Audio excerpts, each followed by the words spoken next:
Bem, a, o nosso encontro hoje vai ser discutir essas questões que nós tivemos aí de análise fundamentalista, referente à nossa última aula sobre o tema. A análise fundamentalista, para quem faz contabilidade, é bem tranquila, né? Não é um bicho de sete cabeças, não é uma novidade, haja vista que vocês já estudaram um pouco de economia, né, lá nos primeiros períodos do curso, e vem estudando também essa questão da análise de empresas, né, análise de demonstrativos contábeis. Então, os demonstrativos contábeis acabam nos trazendo muitas informações que são importantes aí para o processo de tomada de decisão aí de investimentos, para a gente poder avaliar uma empresa, tá?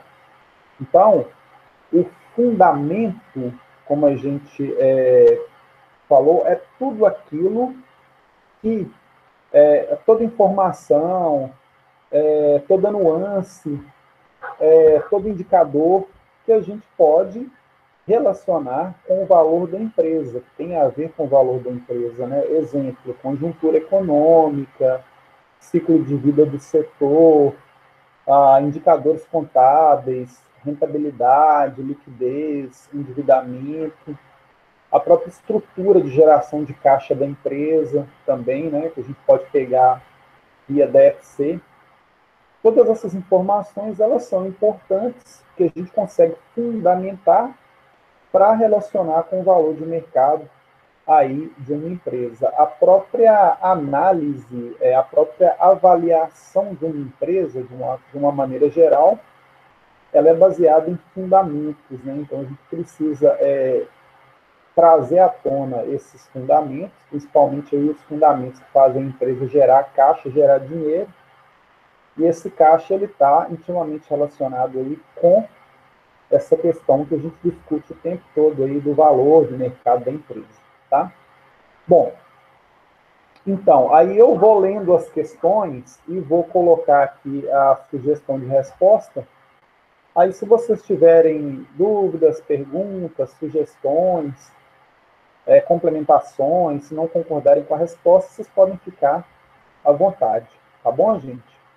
Bom, o primeiro ponto, eu perguntei para falar sobre a diferença entre a análise fundamentalista e a análise técnica.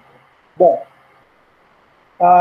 basicamente, a análise fundamentalista, nós vamos determinar os fundamentos. Então, nós vamos descobrir quais são as melhores alternativas no mercado com perspectivas de valorização, pagamento de dividendos e qual é o momento oportuno para compra.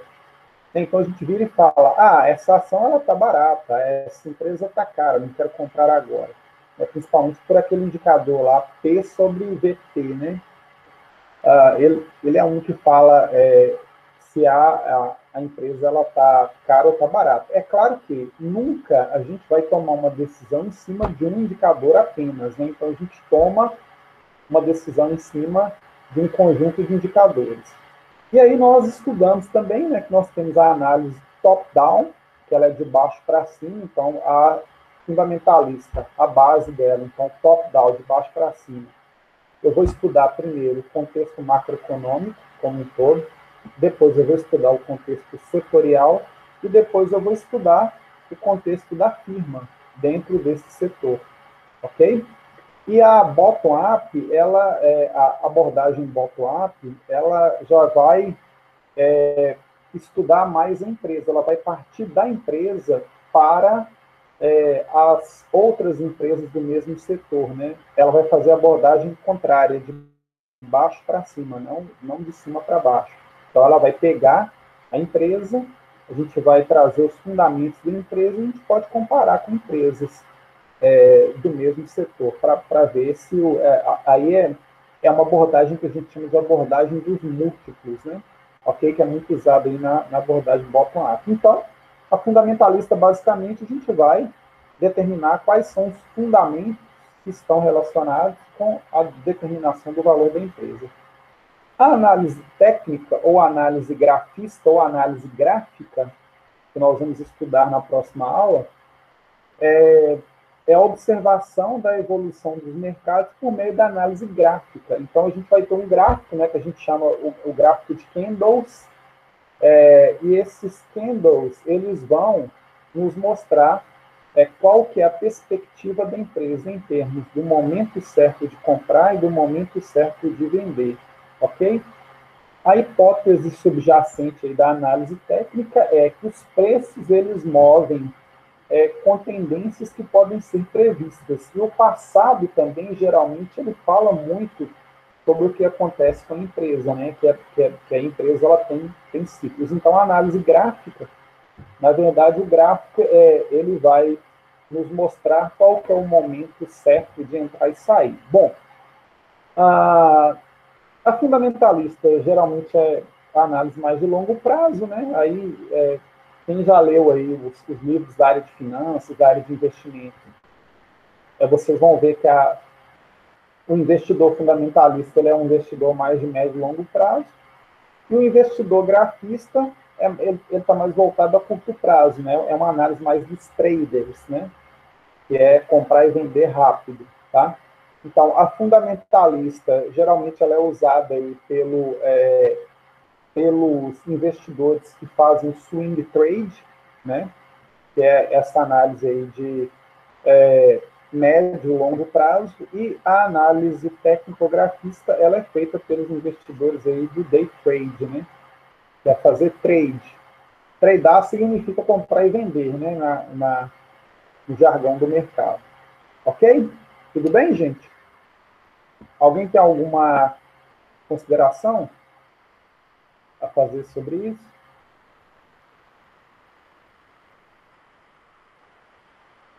Beleza. Quais são os pontos que se baseiam a análise fundamentalista?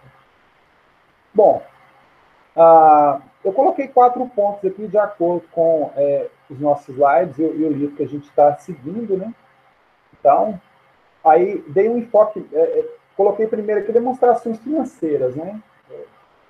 Mas para poder enaltecer a contabilidade, demonstrações financeiras passadas e outras informações relevantes que permitem projeções futuras da empresa emissora das ações, ok? Então, é o conjunto das demonstrações financeiras como um todo.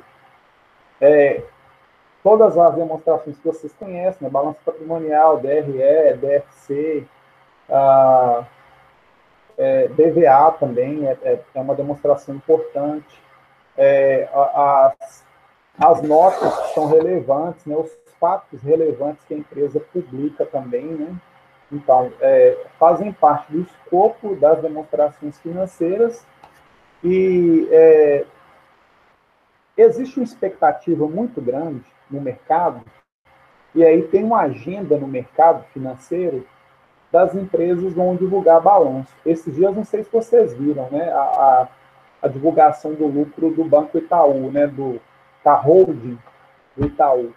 Então, o Itaú divulgou um lucro bem acima do mercado, né? E o que isso fez? Fez com que as ações do Itaú fossem mais procuradas. Por quê? Se ele divulga um lucro mais alto, significa que ele está com a performance operacional boa, significa que vem mais dividendos para os investidores e vem mais retorno sobre o patrimônio líquido para quem tem ações. Então, demonstra, pela base das demonstrações financeiras, que é uma boa empresa, que ela vai trazer uma rentabilidade interessante e que vai gerar também um caixa muito interessante. Porque grande parte dos investidores, né, eu posso falar aí que a maioria dos investidores, eles gostam muito de ver essa questão da conversão do lucro em caixa, né, para poder receber dividendos, ok? Então, acredito que é a parte crucial que nós temos aqui da análise fundamentalista, né? Não adianta nada ter uma economia boa, ter um setor bom, mas a empresa ela vai ruim, ok? A situação atual da economia e projeções futuras de variáveis que influenciam o preço das ações negociadas. Então, a análise fundamentalista ela vai precisar de ter um ambiente econômico, uma economia que favoreça aí o crescimento dos negócios. Junto com isso, o grau de confiança do investidor, né, em relação ao grau de intervenção governamental.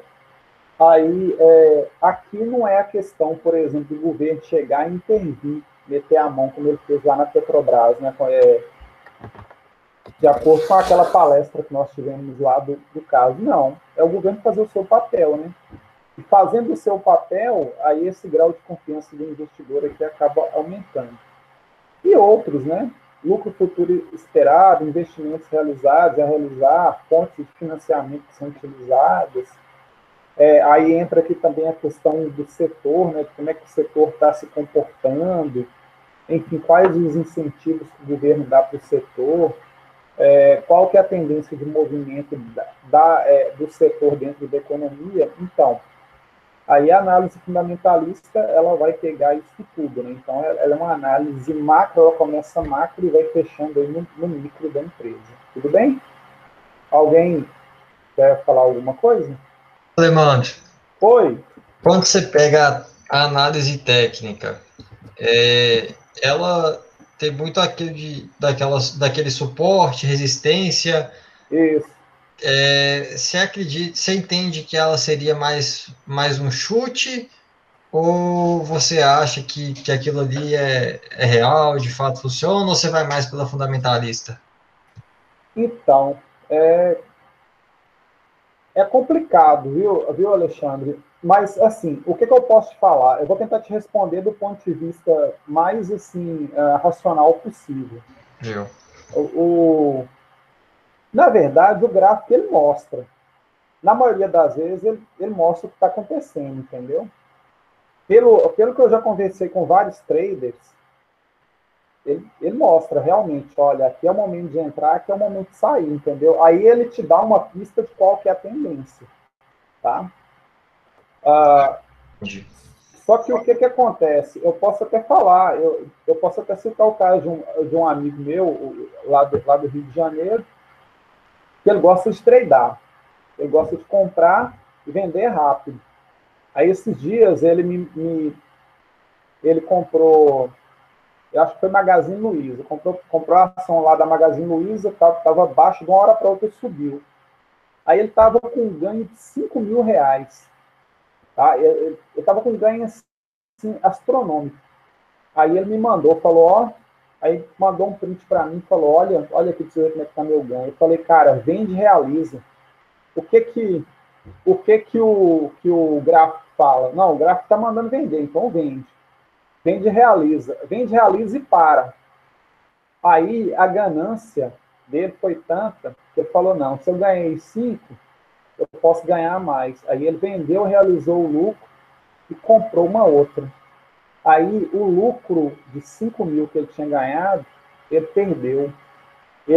Eu acho que ele fez um lucro de R$ 200, alguma coisa assim. Eu sei que ele ganhou 5, perdeu 4.800.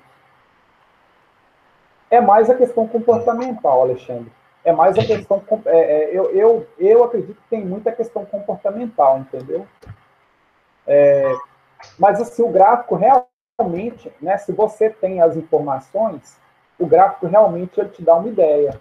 Aí, você pode até fazer essa pergunta para o Pedro, porque o Pedro ele é especialista.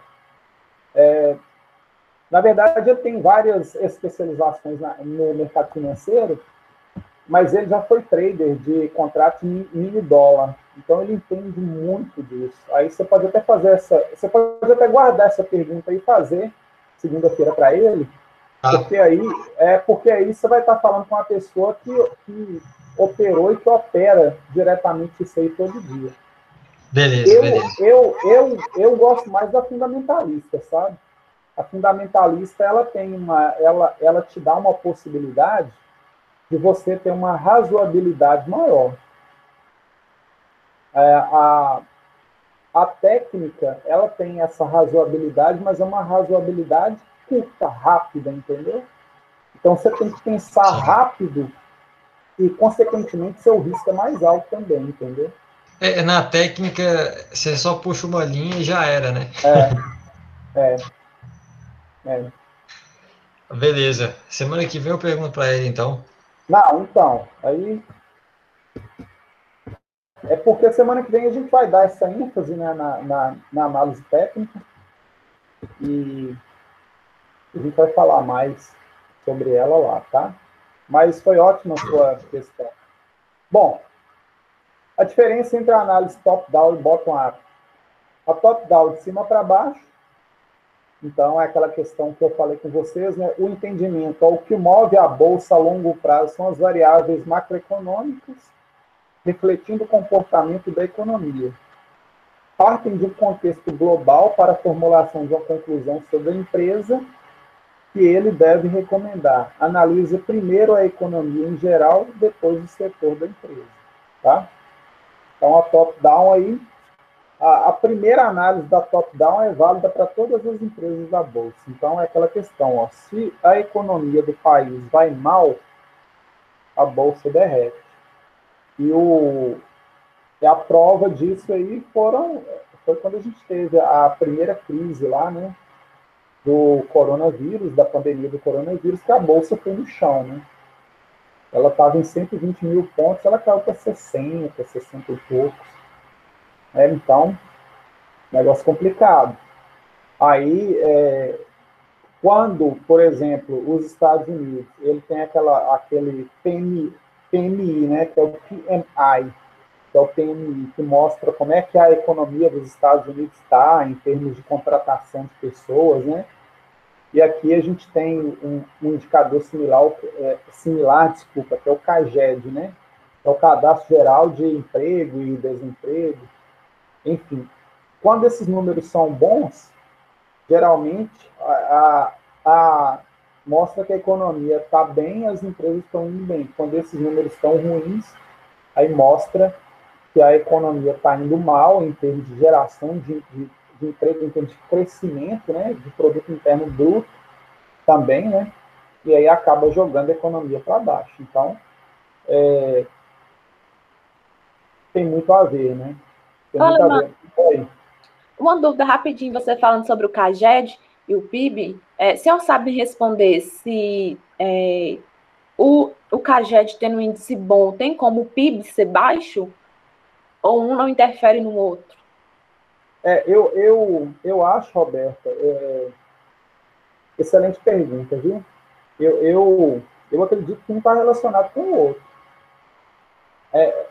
Apesar que, né, a gente pode pensar, por exemplo, hoje a gente vive numa economia disruptiva, né?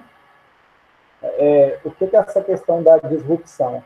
Por exemplo, se você começa a trocar postos de trabalho por investimento em tecnologia, aí você pode ter, por exemplo, um aumento no PIB, um aumento na produtividade também, mas em função dessa troca, né? A troca dos empregos pela tecnologia, que a gente caminha para isso. Mas aqui no Brasil ainda não. Por quê? Porque se você for, por exemplo, pegar e comparar, se a gente tivesse uma evolução tecnológica mais alta, beleza. Os países que vão correr esse risco aí são os países mais tecnologicamente desenvolvidos, né? Então, os próprios governos eles vão ter que criar formas de proteger os empregos lá. Basicamente, aqui no Brasil, né? Eu até ouvi no rádio hoje uma coisa bem assim, engraçada, mas assim, é sério, né? Falando que o Brasil é a fazenda do mundo, né? Porque a gente exporta, a gente é muito bom na área agrícola, né? A gente exporta muita commodity, né? Soja, carne, frutas e minério de ferro. E a China é o celeiro do mundo, é onde eles compram e guardam as coisas, né? Então a China ela tá mais assim avançada do que a gente do ponto de vista tecnológico. Mas eu acredito que atualmente não. Né, geral, eu acredito que atualmente não tem como. Eu acho que em algum momento, aí a gente pode ter um lapso temporal, né? Em algum momento, o efeito negativo do CAGED, ele causa um efeito negativo no PIB, com certeza. Com certeza. Aí no futuro, né, se a gente melhorar do ponto de vista tecnológico, aí eu acredito que pode ter uma relação inversa. Mas aí vai ter um problema para o governo, um problema nosso também, enquanto sociedade, que a gente vai ter que proteger o emprego das pessoas, né? Ai, bacana a reflexão. Não é? Enfim. Mas é por aí. Mas é um indicador forte que nós temos aqui da economia, né? Você vê que a maioria dos governos se preocupa muito com isso, né? Governo federal, governo municipal, governo estadual, as associações, né? Por exemplo, a ACI, a CDL, os próprios sindicatos, eles estão sempre pressionando para que se gere mais empregos para absorver a população aí como um todo, né? Enfim. Bom, então, e a análise bottom-up, de cima para baixo, analisar o comportamento e as perspectivas de cada empresa para detectar quais oferecem melhores alternativas de investimento. Então, seria de baixo para cima. É como se a gente já escolhesse o setor, né, e aí pegasse cada empresa para poder fazer aí essa análise. Tudo bem, gente? Tranquilo? Bom, na análise macroeconômica, a Bolsa deve refletir de alguma forma o desempenho da economia na qual está inserida. Fale sobre as variáveis econômicas e o impacto no mercado de ações. Aí, então, é mais ou menos dentro dessa questão aí que a Roberta fez. A variável, aí, qual seria a resposta, né? Então, o crescimento do PIB mostra que a economia está crescendo, é positivo, é bom para o mercado, maiores lucros, que as empresas estão vendendo mais, a gente está criando mais, agregando mais valor, né? Seria isso. Essa que seria a resposta. Quando eu estudava lá em São Paulo, eu lembro que eu fiz eu acabei tendo que fazer uma apresentação sobre a DVA, e uma coisa que me marcou foi o seguinte: a DVA é demonstração de valor adicionado, né, que todos vocês conhecem. Se nós pegarmos todas as DVAs de todas as organizações, todas as empresas, setor público, setor privado, somar o valor adicionado, ele dá o PIB. Tá? Então, quanto mais valor adicionado uma empresa tem, melhor. Ela vai distribuir mais resultado, ela vai dar mais lucro, ela vai gerar mais valor para a sociedade como um todo. Ok? Então, é um indicador bom o crescimento do PIB. Produção industrial também, né? Aumentos contínuos, sinal de força, bom. Inflação, aí a inflação é uma faca de dois gumes, né? Ok? Porque, por exemplo, a alta inflação, ela significa consumo também, né? Ela significa consumo também. A baixa inflação significa desaquecimento, certo? Então, do ponto de vista financeiro é ruim. Do ponto de vista econômico, né, tem que chegar a um ponto bom de inflação, ok? Nem muito alta, hiperinflação, nem muito baixa, tá? Falando aqui em termos de Brasil. E a alta inflação é ruim, porque corrói o valor das empresas, corrói o valor que a gente tem também, ok? Então, ela alta, ela vai gerar menores preços sobre lucro, né? Porque o preço ele vai estar defasado e as ações vão ficar menos atrativas, tá? Então, por isso que o governo ele tem a taxa Selic para tentar controlar a inflação e, atualmente, a gente pode falar que a inflação nossa, a nossa taxa, ela não está ajustada. Ela tinha que ser maior que a inflação. Então, vamos pensar assim, na pior das hipóteses, uma inflação de 4,5%, 5%, entre 3,5% e 5% ao ano, a Selic tinha que ser maior. Uma Selic apropriada aqui para o Brasil tinha que ser 5,5%, 6% ao ano. para a gente ter uma taxa real positiva. O que é a taxa real? Selic, que é a taxa básica de juros, menos a inflação. Tá? Mas sempre é ruim. Inflação sempre é uma coisa ruim. Eu que vivi a minha infância, e a minha infância nos anos 80, a minha juventude no início dos anos 90, a gente tinha inflação, era hiperinflação, era 2.000% ao ano, entendeu? Era assim, uma coisa fora do comum. Hoje nós temos inflação super controlada, né? Mas como eu falei com vocês, ela é desajustada. Ok? Vocês vão falando aí, gente, se está ok ou não. Lucros empresariais, ótimo, né? É bom para o mercado. O desemprego, ruim, que é essa questão que a gente falou aí, né? Por exemplo, esse exemplo do CAGED, do PMI lá nos Estados Unidos. Então, mostra desaceleração dos negócios, redução na atividade. O resultado primário, o que é esse resultado primário aqui, né? Esse resultado primário, aí a gente pode ter o resultado ou das exportações, né? O excesso de exportação sobre a importação, ou então o próprio resultado primário do governo, né? Que seria o governo ele tendo superávit.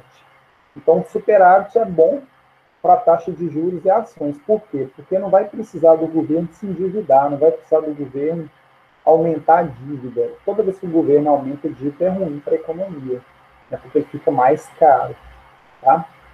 Então, o resultado primário, sempre a gente tem que ficar de olho nas contas públicas. Né? As contas públicas, o resultado primário vai significar que o governo ele vai ter recursos para poder fazer o que ele tem que fazer, né? Infraestrutura, saúde, educação, segurança, incentivo às empresas, enfim. Taxa de juros, que está muito relacionado com a inflação também, né? Então, o aumento tem efeito negativo no mercado de ações. E aí eu posso dar um exemplo para vocês aqui, olha. Há um tempo atrás, a taxa Selic chegou a estar 27,5% ao ano. Quem ia mexer com ações ganhando 27,5% ao ano? Para quê? Entenderam? Para que correr um risco lá? Então, toda vez que a taxa de juros aumenta, ela força, né, ela vai forçar a bolsa, as empresas terem um desempenho melhor para poder compensar isso, ok? Então, hoje a gente está com a taxa aí de 3,5%, né, ao ano, que é baixa, mas como eu falei, ela é desajustada, eu acho que ela tinha que estar mais ou menos em 6, 5,5%, entre 5,5% e 6,5%, tá? Oferta de moeda, então, por exemplo, esse tema que eu coloquei aqui, oferta de moeda, como se fosse assim, o governo está sem dinheiro, então ele vai imprimir moeda. O que vai acontecer? Toda vez que eu imprimo moeda, toda vez que o governo imprime moeda, ele joga mais moeda na economia, ele vai causar um rápido crescimento inflacionário. Por quê? Porque você vai ter mais dinheiro para menos bens. Tinha que ser o contrário, né? Você tinha que ter mais bens para poder equilibrar essa oferta de moeda. E aí prejudica as empresas, consequentemente prejudica aí as ações. Ok? Alguém lembra de mais alguma coisa para colocar aí? Não, né? Então, bola para frente. Ela só começou a passar essa matéria nova e eu saí da aula. Acho que tem alguém com o microfone ligado.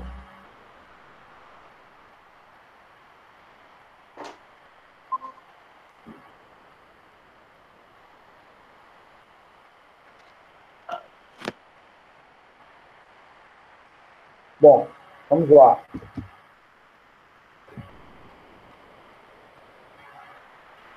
O que é análise setorial e o que ela aborda? Então, é o estudo dos agrupamentos setoriais, examina a posição competitiva de um dado setor em relação a outros, leva em consideração as variáveis, né, macroeconômicas que afetam os setores, E a análise setorial vai abordar regulamentação e aspectos legais de cada setor, o ciclo de vida do setor, a estrutura de oferta e exposição à concorrência externa, sensibilidade à evolução da economia, né, essa questão dos ciclos, exposição à oscilação de preços, tendência de curto e médio prazo, barreiras de entrada, enfim. Então, nós temos tudo que for relacionado ao estudo desses agrupamentos setoriais, que tem a ver com o preço das ações, com o valor das ações, aí nós vamos colocar na análise setorial. Ok? O que é a análise dos fundamentos da empresa e o que objetiva? Então, aí, aqui o termo fundamento, ele está muito relacionado em determinar um valor intrínseco da empresa. Ok? O que é um valor intrínseco de uma empresa? Então, por exemplo, eu vou lá e olho o valor da ação da Petrobras. Aí está, por exemplo, R$24, né, cada ação. Por exemplo, Petro 3 está 24. Pelo fundamento, eu vou lá e calculo um valor intrínseco. Aí eu chego no valor de R$30, por exemplo. Qual a conclusão que eu vou chegar? A ação está vendida a 24, está sendo vendida a 24, mas eu, com base nos fundamentos que nós já falamos lá em cima, eu calculei um valor intrínseco de 30. Quer dizer, eu acho que ela vale 30. Então, ela está subavaliada. Eu posso comprar que ela está barata, entre aspas. Ok? Então, só que nesse valor intrínseco, eu preciso olhar três coisas, que são três coisas básicas que a gente faz em qualquer avaliação. Qual que é o potencial de crescimento da empresa? O que essa empresa oferece em termos de crescimento? Qual a taxa de crescimento ou decrescimento que ela vai ter? O nível de risco do negócio, ok? E a flexibilidade financeira para fazer caixa. Quanto que ela consegue gerar de caixa? Então, eu tenho, perspectiva de crescimento, risco e a geração de caixa que essa empresa tem. Se eu consigo pegar isso aqui e jogar dentro da minha avaliação de valor intrínseco, aí ok. Então, o fundamento é tudo aquilo que vai me ajudar, né, chegar nesses três itens aqui para que eu consiga calcular o valor intrínseco de uma determinada empresa. Beleza? Bom, conceitue a análise econômico-financeira da empresa dentro da perspectiva da análise fundamentalista.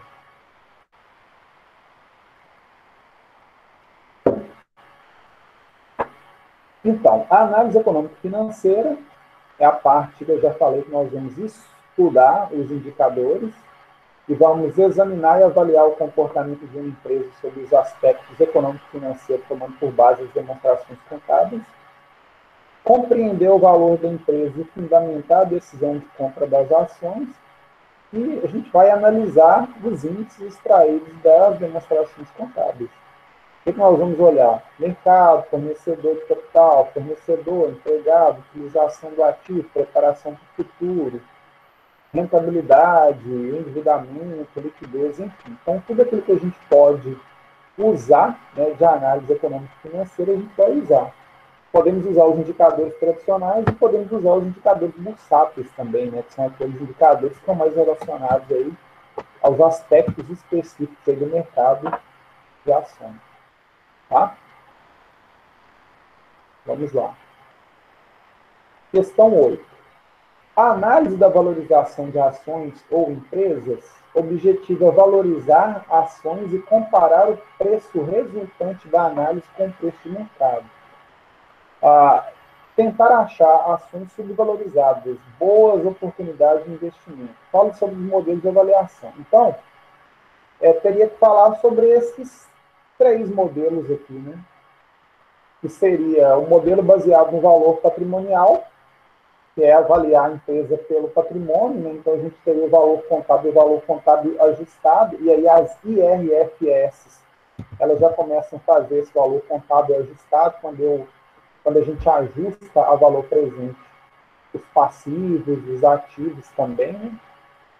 Modelos baseados em fluxo de caixa descontado, que a gente vai ter o fluxo de caixa, a geração de caixa da empresa, que é o método mais tradicional, mais clássico para poder fazer um valuation, né, para fazer uma avaliação de empresa, desconto de dividendo e desconto do fluxo de caixa. Né? Então, o desconto do dividendo parte do pressuposto que a empresa ela vai pagar dividendos, né, e esses dividendos que vai refletir aí a capacidade que essa empresa tem de gerar caixa.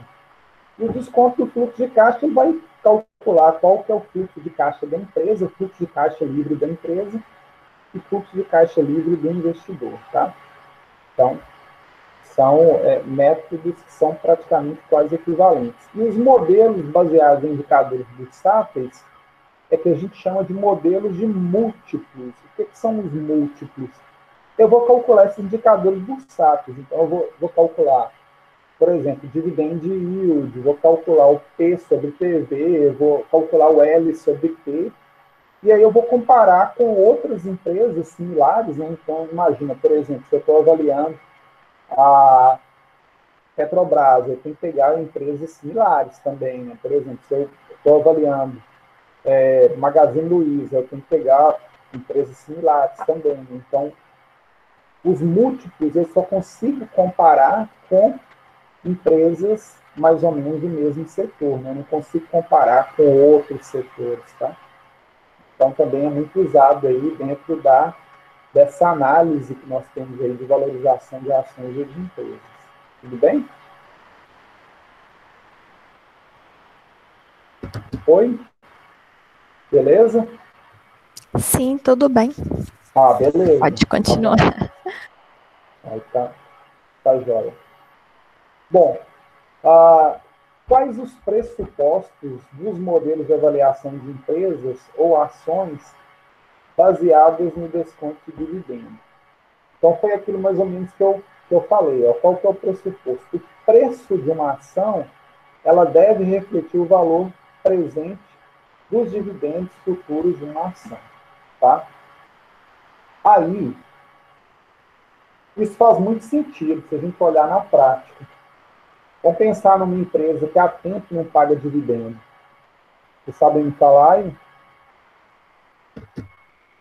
Me falem aí, uma empresa que tem tempo que não paga dividendo.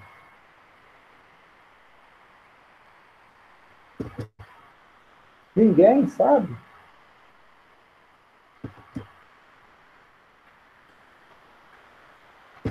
Por exemplo, Gol Linhas Aéreas tem tempo que não paga dividendo. Por quê? Não dá lucro. Oi, BR, né, que é a Oi, é a empresa de telefonia, de internet. Tem tempos que não paga dividendos, né? Por quê? Está em recuperação judicial. Tem tempo que não dá resultado. Então, como é que é o valor, o preço da ação dessas empresas? O preço da ação dessas empresas é baixo. Então, tem muito a ver com isso. Aí, vamos pensar numa empresa que paga muito dividendos. Eu até falei do Banco Itaú. Os bancos, geralmente, eles pagam muito dividendos. Então, o preço da ação do Itaú é alto. É alto, assim, em termos de questão do preço sobre o valor patrimonial. Tá? Tem muito a ver essa teoria, que o preço da ação ela deve refletir o valor presente dos dividendos futuros que essa ação ela vai pagar. O dividendo futuro depende muito do lucro. Né? Então, se a empresa vai bem e ela é uma empresa que está bem posicionada, está no setor bom, a economia vai bem, e ela consegue ter bons resultados contábeis, então, logicamente, ela vai pagar dividendo e esse dividendo ele vai refletir no preço da ação. Ok? Nós temos o pressuposto, o rendimento básico proporcionado pela ação ao longo do tempo é o dividendo distribuído pela empresa. E, na verdade, nós temos dois ganhos, né? Que é o ganho econômico, que é o crescimento do valor da empresa, e o ganho do dividendo também, né? Três modelos. Crescimento de dividendo nulo, né? Que ele parte do pressuposto que o dividendo ele não vai crescer, ele vai ter um crescimento estagnado. O outro, que o dividendo é constante, que ele vai ter um crescimento constante, e o outro vai ter um crescimento variável, né? Então, a gente pode usar os três modelos para poder fazer uma avaliação, só que nós precisamos saber quais são as premissas da avaliação, né, para a gente poder chegar nesse valor. E aí, o resultado da aplicação disso aqui, ó, que é o exercício que nós vamos fazer nas próximas aulas também, é um valor intrínseco. Então, sempre a gente vai estar chegando em um valor intrínseco. Então, esse valor intrínseco que vai falar para a gente se a empresa ela é boa ou é ruim, se ela está barata ou está cara, tá? Na comparação do preço. Mas aí o dividendo é um aspecto muito importante dentro dessa nossa discussão aí de ações, de empresas, tá? Nós podemos até falar sobre fundos imobiliários também, né? Mas o fundo imobiliário ele é o provento, ele tem um provento com um dividendo também. Então, os maiores pagadores de dividendos, né? Se pegar, por exemplo, o RERC11, ele é um bom pagador de dividendos. E ele tem uma valorização muito alta. Por exemplo, IRBM11 também. Ele é um excelente pagador de dividendo, ele tem uma valorização alta ao longo do tempo, tá? Mas aí já é uma característica intrínseca dos fundos imobiliários já pagarem muitos dividendos em comparação com as ações, né?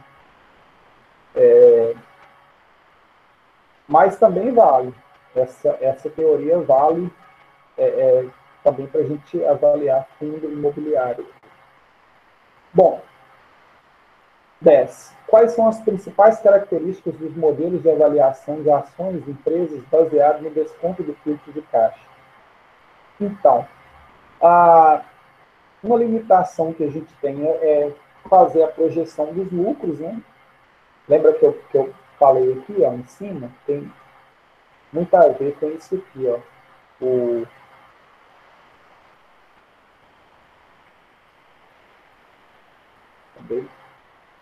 Aqui é o potencial de crescimento da empresa. Isso aqui, e o nível de risco, né? Que tem muito a ver com isso que nós estamos falando aqui. Ó. A limitação da previsão de lucro para poder gerar caixa. Nós vamos considerar o valor do dinheiro no tempo. Quanto mais longa for a nossa projeção, maior vai ser o risco e incerteza também, né? Ok?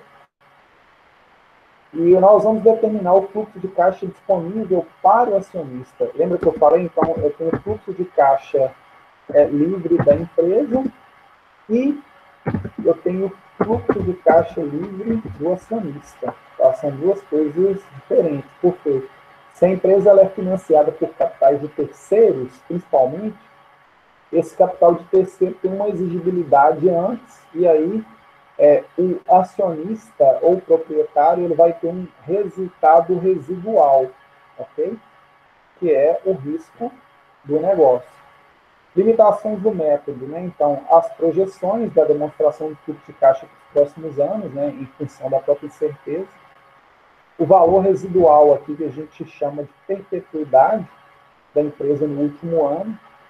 Aí a gente não vai saber se essa perpetuidade vai crescer, se vai ser com crescimento constante, enfim, aí fica um pouco complicado. Imagina fazer uma avaliação de uma empresa daqui a 10 anos, né? Aí no início do ano 11, você tem que estimar o valor residual.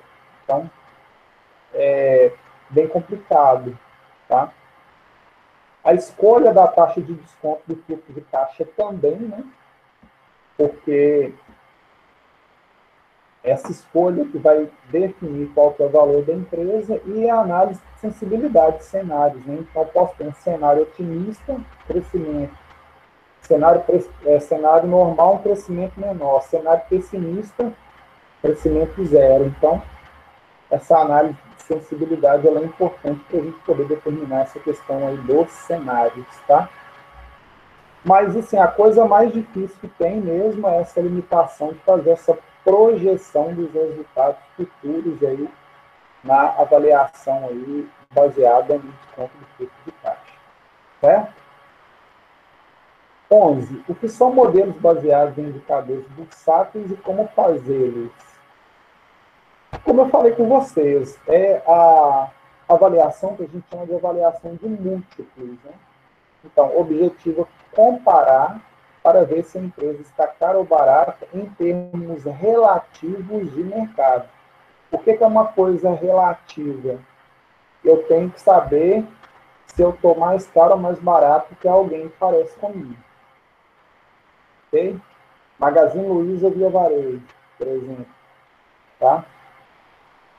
O valor da empresa é obtido com base na estimativa da rentabilidade futura, capitalização de lucros e dividendos. Encontrar ativos baratos ou caros em relação com ativos similares, ou como ativos similares estão sendo negociados pelo mercado no momento. Então, eu vou fazer essa comparação aí dos múltiplos, tá? Ok? E aí terminou a nossa discussão aí do nosso exercício.